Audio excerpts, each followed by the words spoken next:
অসীম সরকারের অবিলম্বে গ্রেফতার চাই। অসীম সরকারের অবিলম্বে গ্রেফতার চাই।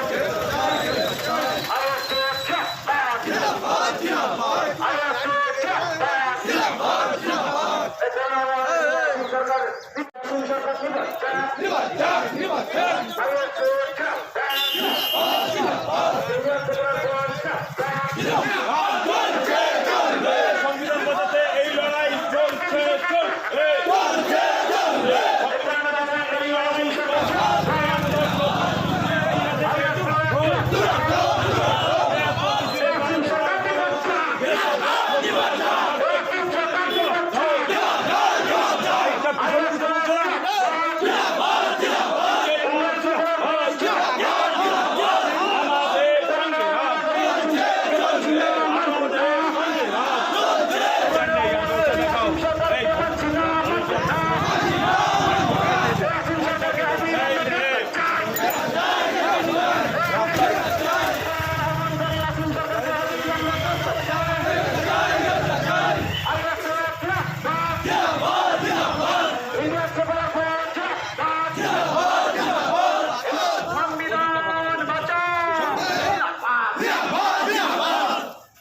হাতে ব্যারিকেড দাও, হারিকা করো। ইন্ডিয়ান সুপ্রিম কোর্ট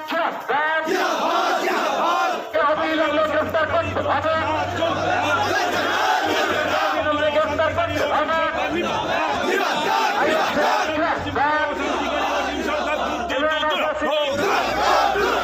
বাংলায় অশান্তিকারী অসীম সরকার বাংলা থেকে দূর হোক। অসীম সরকারের দোষর মুখ্যমন্ত্রী হায় হায় ইনকিলাব জিন্দাবাদ। আমাদের সংগ্রাম দেশ বাঁচানোর সংগ্রাম, আমাদের সংগ্রাম।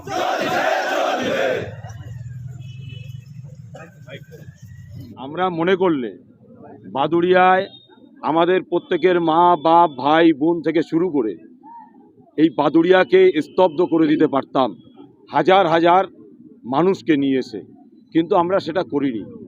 কেন এই বাদুড়িয়া আমাদের বাদুড়িয়া। এই বাদুড়িয়া আমার ভাইয়েরা, আমার মায়েরা, আমার বোনেরা, হিন্দু মুসলিম দলিত আদিবাসী সকলে মিলে এই বাদুড়িয়াতে বসবাস করে। অতএব এই বাদুড়িয়ার শান্তি বজায় রাখার দায়িত্বটা আমাদেরও। সেজন্য আমরা চাই না যে এই বাদুড়িয়াতে কোনো রকম অপ্রীতিকর ঘটনা ঘটে। তো যার কারণেই আমরা এই বাদুড়িয়াতে দেখছেন মোটামুটি একটা 1-2 দিনের কলে কিছু মানুষকে আমরা নিয়ে এসেছি। তবে আগামী দিন এই ভারতবর্ষের এই পশ্চিমবাংলার জমিনে কেউ যদি কোনো ধর্মের, সে হিন্দু হোক, মুসলমান হোক, দলিত হোক, আদিবাসী হোক, কোনো ধর্মের প্রতি কোনো রকমভাবে কটূক্তি করে, আঘাত হানে এবং ধর্মের ভাবাবেগে আঘাত দেয়, তার জন্য ইন্ডিয়ান সেকুলার ফ্রন্ট পথে থাকবে, বাদুড়িয়ারবাসী পথে থাকবে, বাংলার প্রত্যেকটা নাগরিক মা বাপ ভাই বোন তারা প্রত্যেকেই পথে থাকবে, রাস্তায় থাকবে। আজ পর্যন্ত সরকারকে গ্রেপ্তার করা হচ্ছে না কেন, এটা এই রাজ্যের মাননীয়ার কাছে আমরা জানতে চাই। যারা এখনও তৃণমূলের ঝান্ডার ছত্র ছায়ায় আছেন তাদেরকে বলবো, আপনারা আপনাদের মাননীয়াকে কোশ্চেন করেন, জিজ্ঞাসা করেন। আপনি তো কোরআনের নিয়ে দাবি করেন, সকালবেলা হলে আপনার মা, আপনার বাপ, আপনার ভাই কোরআনটা পড়ে না? সকালবেলা হলে মসজিদে আজানটা শোনেন না? তাহলে সেই কোরআনের বিরুদ্ধে যে বা যারা কথা বলছে তাদেরকে অ্যারেস্ট করছে না কেন? তৃণমূলের ভাইদের বলবো, আপনারা কোশ্চেন করুন, জিজ্ঞাসা করুন, এটা তৃণমূল না আরএসএস, তৃণমূল না বিজেপি, এটা আপনারা জিজ্ঞাসা করুন। যদি সঠিক অ্যান্সার পান তাহলে বলুন অসীম সরকারকে গ্রেপ্তার করতে।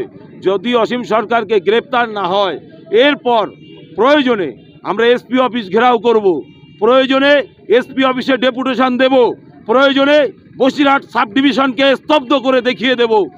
সেজন্যই আজকের প্রতীকী বাদুড়িয়াতে দিলাম। এবং আগামী দিন যে কোনো ধর্মের প্রতি কোনো ব্যক্তি, সে হিন্দু হোক, মুসলমান হোক, আর দলিত হোক, আর আদিবাসী হোক, কোনো ব্যক্তি কোনো ধর্মকে নিয়ে কথা বলবে এটাকে মেনে নেব না। এবং কোর্টের মাধ্যমে এই অসীম সরকারকে কি সাজার ব্যবস্থা করা হয় আমার দলের চেয়ারম্যান সেটা বুঝে নেবে। Thank you. আজ পর্যন্ত দেখা যাচ্ছে যে বাংলায় প্রায় 400-রও অধিক কেস হয়ে গিয়েছে। আমাদের মুখ্যমন্ত্রী, পুলিশ মন্ত্রী নিশ্চুপ, কি বলবেন? এটা তো জানেন, এটা তো বলার কিছু নেই। এটা তো আরএসএস মানে কি অপর দিক মমতা বন্দ্যোপাধ্যায়। আজকে আরএসএস এর গর্বে তো জন্মই মমতা বন্দ্যোপাধ্যায়।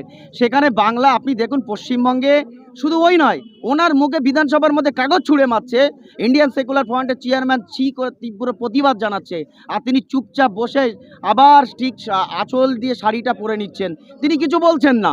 আজকে বলবে কি করে? তিনি তো আসলে জন্ম ওখান থেকে এসেছে। দেখা যাচ্ছে সৌম্যদীপ দা, আপনি এখানে মিটিংয়ে এসেছেন, দেখা যাচ্ছে মমতা ব্যানার্জি খোদ মুসলিমদের মসিহা বলে দাবি করেন। এমন অবস্থায় মুসলমানদের কোরআন শরীফকে কুরুচিকর মন্তব্য করেছেন। এখনও পুলিশ মন্ত্রী হয়ে তাকে গ্রেপ্তার করেনি, আর 400-রও অধিক এফআইআর জমা হয়েছে। কি বলবেন এই বিষয়ে? আপনাদের বুঝতে হবে, এই যে দুটো ফুল জন্ম নিয়েছে কোথা থেকে? নাগপুরের থেকে, আর নাগপুরের আরএসএস থেকে জন্ম নিয়েছে। তো ফুল আলাদা হতে পারে, এদের আইডিওলজি এক। তো এরা আইডিওলজিভাবে কাজ করছে। দেখবেন 11 সালের আগে এই পশ্চিমবাংলায় কোনো অত ধর্মীয় নিয়ে এত উন্মাদনা ছিল না, কিন্তু মমতা ব্যানার্জি আসার পর মমতা ব্যানার্জি কাঁধে করে বিজেপিকে নিয়ে এসে এখানে ডিভাইড অ্যান্ড রুল এই পলিসি প্রয়োগ করছে। যেরকম বাংলা বঙ্গভঙ্গ একটা চক্রান্ত হচ্ছিল, হিন্দু মুসলমানদের যেভাবে ঐক্যভাবে লড়াই করছিল ইংরেজদের বিরুদ্ধে, সেই ঐক্যটাকে নষ্ট করার জন্য ডিভাইড অ্যান্ড রুল নিয়ে এসেছিল ইংরেজ সরকার। ঠিক তেমনই তোমার এই মমতা ব্যানার্জি সরকার এবং বিজেপি সরকার চাইছে ভাগ করো, রাজ করো। আগামী দিনে আপনাদের কর্মসূচি কি থাকছে? আগামী দিনে আপনাদের কর্মসূচি কি থাকছে? আপনাদের মিডিয়ার মাধ্যমে আমি চ্যালেঞ্জ নিচ্ছি। আমার অনেক মুসলমান ভাই আছে, এখনও তারা কোরআন পড়ে শেষ করতে পারিনি, আর উনি 4 পাস, উনি কোরআন পড়ে শেষ করে দিয়েছে। এবং কোরআনের কোন লাইনে নাকি উনি বলেছেন যে অমুসলিমদের হত্যা করে দিতে হবে, এই কথা উনি নাকি বলেছেন, এটা উনি নাকি জানতে পেরেছেন। তাই সেরকম যদি হয় তাহলে ওনাকে আমি ইনভাইট করছি, আপনি যান জঙ্গিপুরের কিরিটি মন্দিরে, সেখানে গিয়ে দেখুন যে মন্দিরটা হয়েছে, সেই মন্দিরটা দান করেছে কারা, মন্দিরের জমিটা দান করেছে কারা। 5 জন মুসলমান ভাই দান করেছে, সেই 5 জনের মুসলমানের ভাইয়ের জমিতেই হিন্দু মন্দির হয়েছে। তাহলে দানটা কেন করলো? আর ওনাকে একটা কথা বলতে চাই, উনি ছেড়ে দিন কোরআনের কথা, গীতার একটা পৃষ্ঠা যদি উনি পড়া শোনাতে পারেন, আমি রাজনীতি ছেড়ে দেবো। 4 পাস, ও গীতা পড়তে পারে না, হিন্দু ধর্মের গীতা পড়তে পারে না, ও কোরআন পড়ে নিয়েছে। ওকে চ্যালেঞ্জ দিলাম আমি এখান থেকে। অসীম সরকার ফেসবুকে একটা লাইভে দাবি করেছে যে তিনি মিথ্যা বলেননি, সত্যি বলেছে। নওশাদকে চ্যালেঞ্জ দিয়েছেন, কি বলবেন এই বিষয়ে? চ্যালেঞ্জ দিলে নওশাদ ভাই পর্যন্ত যাওয়া লাগবে না। আমাদের যারা অনেকে চ্যালেঞ্জ অ্যাকসেপ্ট করেছে, উনি ভয় পেয়ে নিজেই তো থানায় যাচ্ছেন ওনাকে সিকিউরিটি দেওয়ার জন্য। আসলে এক্ষুনি সম্বোধে বলছিল, এটা বাংলাদেশ থেকে ওকে তাড়িয়ে দেওয়া হচ্ছে। একটা 4 পাস, আপনি ভালো করে অ্যাপ্লিকেশন করতে পারে না, নিজের সইটা করতে পারে না, সেখানে ও কোরআন শরীফটাকে কী বোঝে? ও নিজের ওখানে যে মানুষ, ও যদি এত সম্প্রীতিকে ভালোবাসতো, বাংলাদেশ থেকে তাড়িয়ে দিত না। পশ্চিমবঙ্গে এসে একটা অশুভ শক্তির কোলে বসে এই সমস্ত আলোচনা শুরু করেছে। অনেক আমাদের মাওলানারাই তো বলছেন, ওনাকে অ্যাকসেপ্ট করেছে, চ্যালেঞ্জ অ্যাকসেপ্ট করেছে, উনি বসুক না। ওনাকে বসে তো দূরের কথা, ওনার দলেরও কেউ নেই এরকম বসার জন্যে। আসলে যে আরএসএস আর যে বর্তমান শাসক দল মমতা বন্দ্যোপাধ্যায়ের কোলে আশ্বস্ত হয়ে, মমতা বন্দ্যোপাধ্যায় যাকে এত সময় ধরে তাকে সাপোর্ট করছে, আমরা চাইবো বাংলার সংখ্যালঘু নিয়ে এত ভাবেন মাননীয়া, তাকে কাকে গার্ড করার জন্য আপনি এখনও পর্যন্ত অ্যারেস্ট করেন? আপনি তো পুলিশ মন্ত্রী। আমরা ইমিডিয়েটলি চাইবো যে তাকে গ্রেপ্তার করা হোক, নাহলে ইন্ডিয়ান সেকুলার ফ্রন্টের তরফ থেকে আমরা রাজপথে নামবো। এবং শুধু মুসলিমদের জন্য নয়, আমার দলের চেয়ারম্যান বলেছে, আজকে সাঁওতাল হোক, খ্রিস্টান হোক, আদিবাসী হোক, হিন্দু সম্প্রদায়ের হোক, যে কোনো ধর্মীয় আবেগে আঘাত করলে আমরা রাস্তায় নামবো, পথে নামবো এবং বড়সড় আন্দোলনে আমরা দেখা দেবো।